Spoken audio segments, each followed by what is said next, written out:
You have to picture the room, not just see it, feel it. The hum of conversation under the sharp buzz of overhead lights. Rows of dark-suited executives sitting shoulder to shoulder, their polished shoes resting on carpets that had been vacuumed an hour earlier for this exact moment. Name badges caught the glare of cameras. Reporters sat poised, pens hovering, knowing something was about to happen. This wasn't just another leadership summit. It was a stage dressed in ambition and power. The kind of room where one sentence could make someone or ruin them. Ivanka Trump stepped out onto that stage in a cream-colored suit that caught every spotlight. The camera lenses clicked but without urgency, and then she pivoted. In politics, she began tone-tightening. We have to tell the difference between those who bring real solutions and those who bring theatrics. The word theatrics hung there like smoke. Then came the hit. A Congresswoman Jasmine Crockett has shown herself unfit to represent her district. Loud isn't the same as effective. You could feel the shift in the air. The quiet, sharp intake of breath. A squeak of a reporter's pen as the words hit paper. That wasn't just criticism. That was branding. Public, permanent, and designed to stick. Camera zoomed in. A photographer captured Ivanka with her chin slightly raised, the image that would run beside headlines before the day was over. Within minutes, clips of her remarks lit up Twitter, Facebook, Instagram. Ivanka Trump just called Jasmine Crockett unfit. Read the captions, the shares stacking by the second. Some in the crowd nodded, agreeing. But others leaned back, watching, calculating. Shing. Because here's the thing. When someone throws a punch like that on a stage like this, there are only two possibilities. It was reckless, or it was deliberate. And whichever it was, Ivanka had just made a choice that would start something she couldn't stop. And what no one in that ballroom knew was that Jasmine Crockett had been waiting for this. And she had something in her back pocket that could turn the word unfit into a boomerang, one that would come back harder than it was thrown. Across town, in a mid-rise office, lit by the late Texas sun, Jasmine Crockett wasn't pacing or fuming. She was sitting in her chair, one hand around a warm coffee mug, the other resting on the desk as an aide replayed Ivanka's words from the summit. The screen glowed with the headline, Ivanka Trump blasts Crockett at Dallas Business Leadership Summit. Crockett listened, her face unreadable. No raised eyebrows, no clenched jaw. When it ended, she took a slow sip, set the mug down, and said a single word. Interesting, not unfair, not unfair, not a wrong. Just interesting, as if a puzzle piece had been slid across the table exactly when she'd expected it. See, that's what most people miss about power plays. The real ones. The best counterpunch isn't born in the heat of the moment. It's prepared in silence, waiting for the perfect stage. And Crockett, she had been waiting. The aide leaned forward. What do you want to do? Nothing, Crockett said, glancing at her phone. Yet, by now, outside that office, the Dallas media machine was in overdrive. Clips were already looping on radio. Political blogs were dropping think pieces before dinner. On talk radio, hosts debated whether Ivanka's attack was a political critique or political theater. The irony thick enough to cut with a knife. Meanwhile, Crockett's communications director, Lydia Ramos, was juggling ringing phones like a battlefield medic. Local TV stations wanted Crockett's live reaction. National networks wanted her booked for the morning shows. And on social media, the split was sharp. One camp applauding Ivanka's words, the other warning she'd just picked the wrong fight. At home, Crockett ignored the noise. She slid her phone open and began scrolling through her audio files. She didn't have to dig far. You remember that meeting back in March? She asked her husband, Marcus. The one about the small business relief amendments? He said. Exactly. A faint smile formed on her lips. I think it's time people heard what was said in that room. Here's where most people don't realize the trap. When you hit someone with a public accusation, you're assuming they don't have the receipts. But if they do, you've just given them a bigger audience for the reveal. And Crockett's reveal wasn't just going to answer Ivanka's claim. It was going to make her eat her own words in her own voice.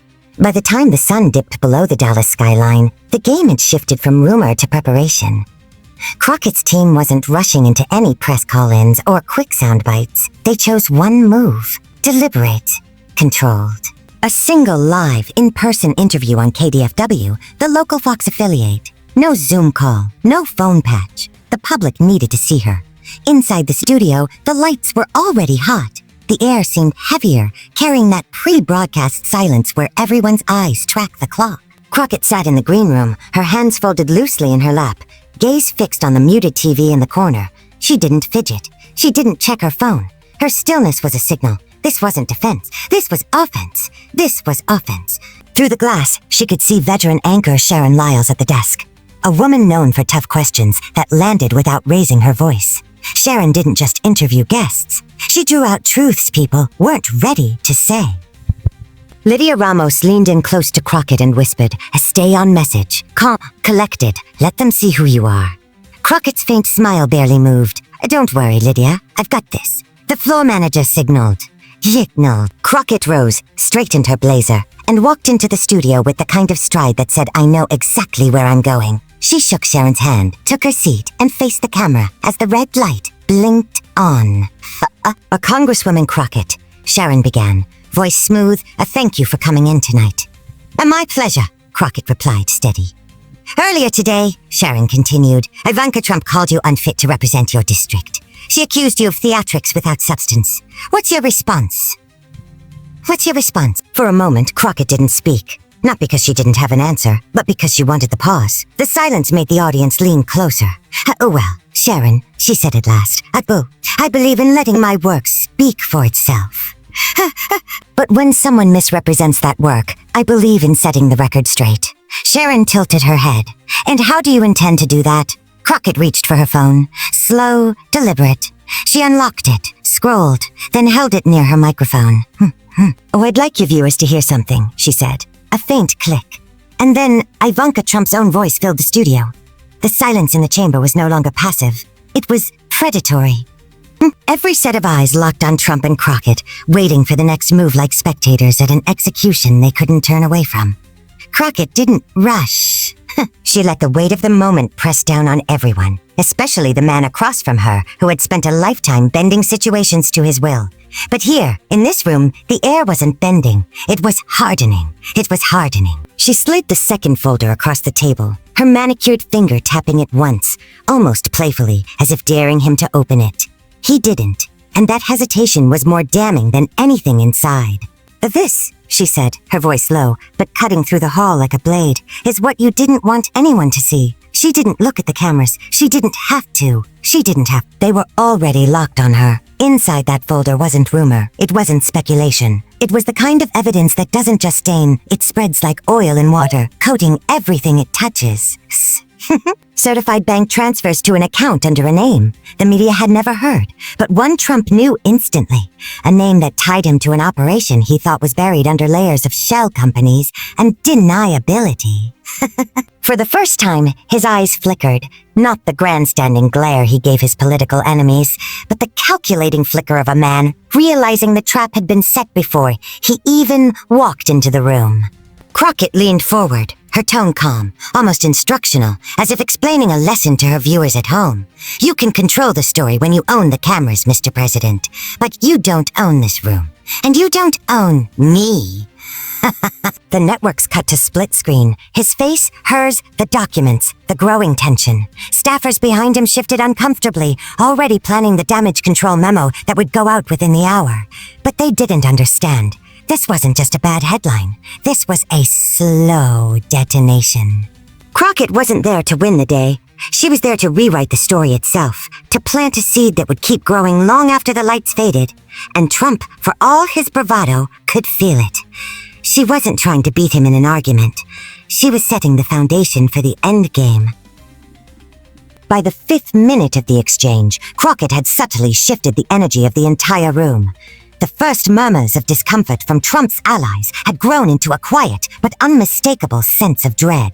She wasn't just listing facts now. She was telling a story, piece by piece, one that made even the most seasoned political operatives glance nervously toward the cameras.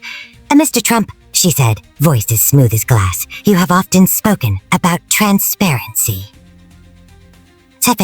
But when we requested travel records from your campaign finance filings, we found something troubling. She held up a page with highlighted sections, dates, payments, destinations. Multiple flights, same destination, same passenger manifest, but each time, the manifest omits one name. The same name that appears in the messages you claim never existed. The president shifted in his chair, his smile tight. His team's body language betrayed them. They leaned forward, whispered frantically, shuffled papers that didn't need shuffling. Crockett let the silence stretch, then added, and here's the most curious part. Each of those flights was booked during times you were supposed to be here, fulfilling presidential duties. You weren't. You were somewhere else, with someone else. The statement landed like a hammer. Somewhere in the back, a journalist's camera clicked 3 times in rapid succession. Knowing they just captured a face that could become tomorrow's front page, Trump leaned forward now, ready to fire back. But she didn't give him the chance. She raised another document, a signed statement from a pilot who had flown one of those trips, swearing under penalty of perjury that a certain individual was indeed on board. No names yet. Just enough to suggest the iceberg under the waterline was far bigger than anyone had imagined. And Crockett knew the key to winning this battle wasn't in the facts alone. It was in the pacing. She wasn't going to burn it all in one exchange. She was going to keep the nation on the edge of its seat, make every viewer lean closer, make every opponent dread the next word. You can deny it now, she said, her gaze locked on him like a spotlight. But the clock is ticking, and the truth has a way of showing up, whether you're ready for it or not. The room was no longer just listening. It was waiting. It was waiting. Back at the hearing, Crockett's eyes locked on Trump like a predator studying prey. She wasn't just asking questions anymore. She was building a legal scaffold, one beam at a time, around him. Every Mr. President, can you, Clara? Was bait, and every careless, irritated answer he gave was the trap closing. You could almost hear the hinges of the cage tightening. The cameras drank in every detail. His fingers drumming faster, his smile flashing and then vanishing, the beads of sweat forming at his hairline despite the aggressively cool air in the chamber. Then came the real strike. Crockett raised a folder. Thin, but somehow heavy, with consequence. Give here, she began, a statement from a former member of your own security detail. Someone who is no longer willing to carry the burden of your secrets. She let the words linger in the room like smoke. Trump's team shifted uncomfortably, their whispered exchanges more frantic now. Sir, across the aisle, seasoned lawmakers who had seen countless scandals unfold sat straighter, sensing this was no ordinary exchange. The document's contents were never read aloud. Not yet. Not yet. Instead, Crockett described its nature. Records of private meetings, movements that had never been logged in official schedules, conversations held off the grid, and names that had been carefully erased from any paper trail. She didn't need to say more. The implication was enough to rattle the gallery. And for viewers at home, it was the kind of television that made you lean forward, forgetting the glass of water in your hand or the dinner cooling on the table. Trump tried to reclaim the moment, leaning forward into the microphone. This is nothing but another political witch hunt, he boomed, summoning his well-practiced outrage. But his voice carried something different this time. An almost imperceptible tremor, like the faint crack of ice before it splinters. Crockett didn't flinch. She waited for the echo of his words to fade, then simply said, "You'll have your chance to explain, but not today." And that's when it became clear. This wasn't the climax. It was the slow tightening of a noose, the deliberate pacing of someone who knew that the most devastating blows aren't the loudest. They're the ones you never see coming until they land. Trump leaned forward, resting his elbows on the table, his voice steady but laced with venom. You think you're making a point here, Congresswoman, but all you're doing is embarrassing yourself. It was the kind of pivot he had used countless times. Belittle the opponent, shift the focus, reclaim control. But Crockett didn't flinch. She didn't even look at him directly. She turned back to the audience, the cameras, the millions of eyes watching at home, and spoke with the clarity of someone who knew her words would echo for years. Embarrassment is hiding behind bluster when the truth comes calling. Embarrassment is knowing the facts are stacked against you and thinking you can insult your way out of accountability. The room's atmosphere shifted again. Even seasoned political analysts felt it. This wasn't a soundbite war anymore. It was a slow, methodical dismantling. So Trump reached for his papers, shuffling them for emphasis, but Crockett's voice sliced through. "Let's go back to those records you claim are irrelevant," she said, pulling up a highlighted line for the cameras. "You see here, Mr. President, the date, the signature, the destination, and the reason for travel. Private engagement, undisclosed. The phrase lingered in the air like a loaded weapon. She didn't need to elaborate. The audience's imagination would do the rest. A murmur rippled across the room. Staffers shifted nervously, and even Trump's closest allies looked unsettled. She continued, each sentence like a calculated strike. The American people deserve to know if their leader has been compromised, not by a foreign power this time, but by his own secrets. She paused, letting the silence amplify her point. Trump's defense, normally quick, loud, and overwhelming, was slower now, almost hesitant. This is nothing more than political theater, he finally said. But even that line felt thinner than usual. Crockett smiled faintly. The difference between theater and reality, Mr. President, is that in theater the ending is scripted. Here, the ending depends on whether you choose truth or lies. The cameras zoomed in on his face, catching a rare flicker of uncertainty. It was small, but in politics, small cracks can become gaping holes. For the first time that day, it seemed Trump realized he wasn't just up against a political opponent. He was up against a storyteller who understood the power of truth told in front of a nation hungry for it.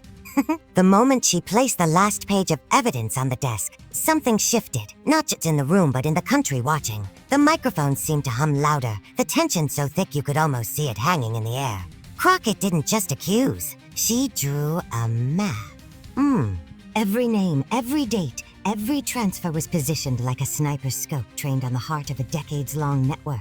She traced the money from the foundation's accounts to offshore entities, from shell companies to campaign funds, weaving a path that led straight back to Trump's inner circle. And she did it without raising her voice, each fact delivered with the precision of a surgeon cutting into something diseased. Trump sat frozen, the faint smirk on his face replaced by the tight, clenched jaw of someone who has realized the trap was set long before he arrived. Staffers shifted uncomfortably behind him, whispering into phones, eyes darting to the exits. This wasn't just political theater. This was an ambush in slow motion, and every viewer at home could feel it. Crockett leaned forward, her gaze locked on Trump's as though she could see straight through the layers of bravado. "You can dismiss me, you can insult me, but you cannot erase this," she said, tapping the evidence. The cameras caught it, the small, almost imperceptible flicker in Trump's eyes. Fear, anger, maybe both. The committee room was silent except for the clicking of reporters' keyboards. Somewhere in the back, a cameraman whispered to another, "This is history." And he was right. For years, accusations had been hurled. Scandals had been spun. But this was different. This wasn't rumor. This wasn't partisan theater. This was a chain of receipts so airtight that even the most loyal defenders in the room had to look down at their papers, avoiding eye contact with the man they had sworn to protect. And then, like all great players of the long game, Crockett didn't push for the knockout. She let the weight of it all hang there, knowing silence can be more lethal than words. In that silence, every viewer filled in the blanks with their own conclusions. And once the mind connects the dots, the story becomes impossible to unsee. What came next wasn't just a political reaction, it was survival mode. The White House communications team was already rewriting the narrative, calling in favors and preparing counterattacks. But deep down, they knew they weren't playing a fence anymore. They were on the run. The press conference room was tense. Cameras clicked, pens scratched against notepads, and the front row of reporters leaned forward like predators, waiting for the first sign of weakness. At a wake, Jasmine Crockett stood at the podium, papers in hand. But this time there was no fire in her tone, only a deep, methodical certainty. "This," she said, holding up a thick folder, "is the correspondence the public was never meant to see." The room went silent. Every camera zoomed in as she revealed not one, but multiple sealed letters allegedly exchanged between Trump and a foreign business magnate tied to state influence. The dates matched up with the most controversial policy shifts of his administration. Foes of the administration. It wasn't just an accusation, it was a roadmap of influence. Trump's team tried to respond within minutes, but the problem was that Crockett had already anticipated every rebuttal. Each claim of forgery was met with an independent forensic report. Each accusation of fabrication was countered with corroboration from credible, unrelated sources. She wasn't just revealing documents. She was weaving a chain so tight that every link pulled the next one into view. And as the media replayed her presentation in slow motion, frame by frame, viewers began noticing details. Signatures, timestamps, even the way the ink bled into the paper. Proof that these weren't fresh forgeries, but old ghosts dug from deep vaults. The White House's usual allies and the press hesitated. They weren't ready to defend this, and in the hesitation, a shift occurred. For years, Trump had commanded loyalty through sheer momentum. He made the news, set the pace, kept everyone reacting. But here, for the first time in years, someone else had control of the narrative. Someone else was dictating the pace. The man who thrived in chaos now found himself cornered by precision. By evening, the footage had gone viral. Surged, fact-checkers scrambled, and late-night hosts sharpened their monologues. This wasn't just political theater anymore. It was a chess match, and Crockett had just placed him in check. The only question left, would she stop there? Or was this just the first move in a game designed to end his career entirely? And as the last echoes of the game all faded, the truth stood in the open. Raw, undeniable, and irreversible. The chamber, once a stage for rehearsed performances, had become an arena where power bled and facades collapsed. Trump's carefully cultivated armor of bravado now looked fractured, like glass under too much weight. His eyes no longer scanned the room with dominance but darted, calculating who among them might twist the knife further. Crockett didn't need to speak another word. The damage was done. Outside, cameras flashed like lightning, each burst immortalizing his silence as much as her strike. Networks rushed to replay the moment in endless loops, dissecting his every twitch, her every syllable, and the collective gasp of a nation watching history happen in real time. In the days that followed, allies retreated into shadows, advisors whispered about damage control, and loyalists tried desperately to rewrite the narrative. But the clip was already burned into public memory. The lesson was as ancient as it was brutal. In the arena of truth, even kings can be dethroned in a heartbeat, not by armies or laws, but by the courage of one unshakable voice. And somewhere, in a quiet office, lit only by the dim glow of a desk lamp, Jasmine Crockett leaned back, pen in hand, already preparing the next blow. Because in this war, the first strike is never the last.